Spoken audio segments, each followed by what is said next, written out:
Welcome everybody to another Benfica in 10. Thank you guys for joining me. This is the episode 2 where we talk about Benfica in 10 minutes or less, or maybe just over. And we have two games to talk about. We have the Europa League match against Galatasaray at home. And we also have the match against Chaves, in which we just won yesterday.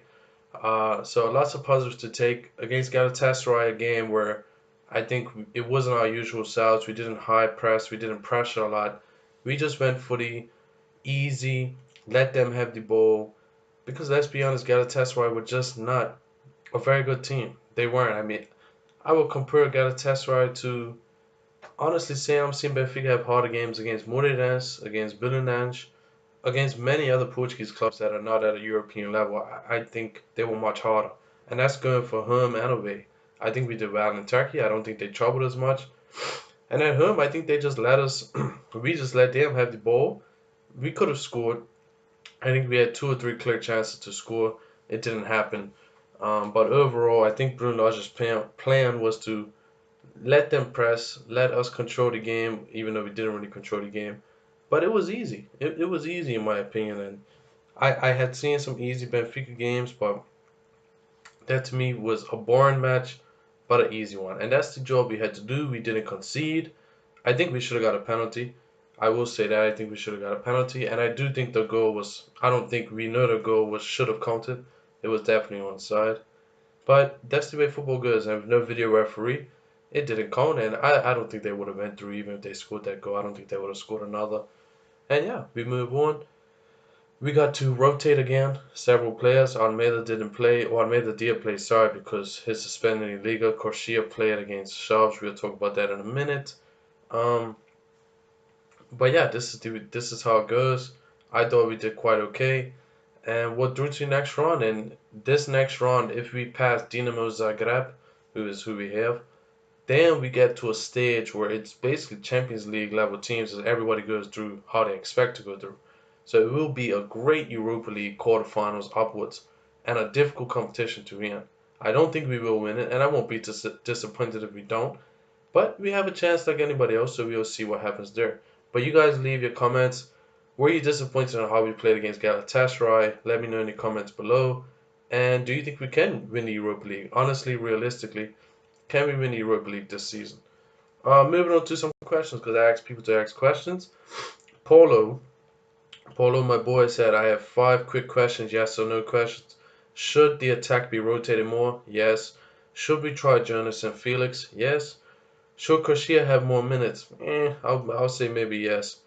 Should Samaris resign? I think so now, yes, he definitely should. Does Phasia still have a place in the team? I want to say yes, but that's a very difficult question. Probably the most difficult one to answer, and I'm going to explain more than just a yes or no for that one. I love Phasia, and I think he's still a great player and still has a lot to prove at Benfica. But with Samaris doing so well, and Fiorentino looking like he's been playing for us for 10 seasons already, even though it's only been 4 games and not 4 full games, it leaves the question, does Phasia actually have a spot or a chance in this team? I'm going to say yes only because of how good Phasia is. He is that good. But Fiorentino is definitely the future, and Samaris right now is proven to be a player that can play. When we need him, he can play. So great questions, Paulo. I do appreciate that. But yeah, I am worried about Phasia leaving because I do love Phasia. That's a great question. It leaves me kind of struggling to answer that one, if you want me to be honest. And I also did a poll on Rafa in which it hasn't finished yet, but there's only about an hour left. My question is Rafa the best winger in Liga NOS? You guys answer below whether you think so, yes or no. So far, 62 votes. Rafa has 77% yes, 19% no, and then I also have, if not, explain who. One person did say Brahimi is up there with Rafa, but Rafa on current form is the best winger in Liga NOS, and that is 62 votes in. So basically, most people would agree. Well, 62 votes, most people there said yes, Rafa, yes. And I think so too. I think Rafa's been great. Moving on to the Chaves game, in which Rafa scored. We went 4-0. A game I was a bit worried about knowing Chaves isn't having a great season, but at this point in the season, all these teams, they want to win because they're fighting for relegation. Chaves is no different. They're right, if they're not third last or fourth last in the table, so they are fighting to survive right now. They also have Sporting's old interim coach, I guess you could say. He coached Sporting for 3 games after José Peseiro got fired. So I think Chaves had a good game plan, man. I'm not gonna lie. They had me worried the way they was parking that bus and counter-attacking. They had two decent chances in which maybe they could have scored. But once Benfica scores, that's the most important thing for a club like Benfica or any big club in Portugal, to be honest. When you don't score, the longer it takes to score, the harder it's going to be because these teams defend, they park the bus, and if they score, it's going to be 10 times worse. So we got a bit lucky in the first goal, but that Gabriel pass to Pizzi, Pizzi cross to Felix, Felix control. Obviously, we got a bit lucky. Rafa scores. Good on Rafa for being in that position, though, looking for the ball in the middle of the box.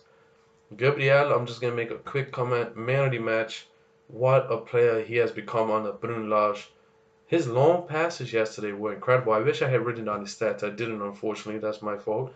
But his long passes were incredible, and he's just everywhere defending, attacking, assisting Seferovic. A perfect, perfect pass to Seferovic.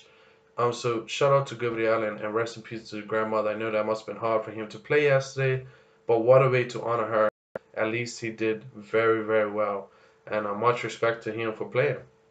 João Felix, another top game. The flicks, the small passes, the layoffs. He was actually involved in all 4 goals. Basically assisted Rafa. Laid the ball off to Gabriel, who gave it to Seferovic. The third goal was his. The second goal was his, I should say. Great finish. Um, like I said, he helped out in the third goal, and the fourth goal he assisted to Jonas, who I'll talk about in a minute as well. So João Felix, another top game. It's no, I wonder if this kid will be great. I mean, this kid is great. He is the new coming of. I was telling my wife, I mean, we're watching history. We are watching history when it comes to this player. We are lucky enough to witness this player, who, in my opinion, is going to go down to be one of the best Portuguese players of all time if he keeps this up. I know it's early. I don't want to jinx the player, but he's something else. And we got to see Jota come in as well, which was great. He had one nice little run. But I expect him to get more minutes in later on this season and especially next season. Jonas comes in, bit of a naughty boy, gets a yellow, but also scores a goal, a nice little goal. He still has that great awareness, where to be, where to run. Puts it through to keep his legs a bit luckily, scores the goal, and we win 4-0. Corsia, he did okay. I'm not going to be mad at Corsia, but he also didn't have to defend much. Samaris did okay as centre back.